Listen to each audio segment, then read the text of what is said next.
Canelé, the secret recipe.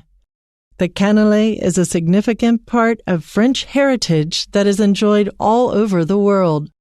Philippe Bailardron is the son of a pastry chef from Bordeaux. In 1988, he started a company that sold only cannelés. His brand gained popularity and started selling the tiny cakes in airports and train stations. Other companies also set out to specialize in the tasty pastry. Chefs around the world are making changes to the original recipe. In Japan, you can buy matcha-flavored cannelés. In New York, lemon and caramel are very popular flavors.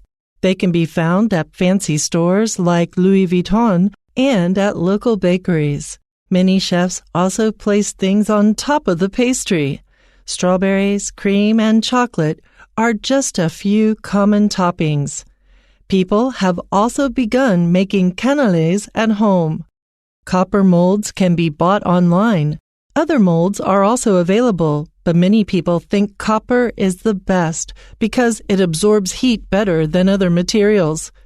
Just like with most pastries, learning how to make cannelés takes time, patience, and practice to perfect.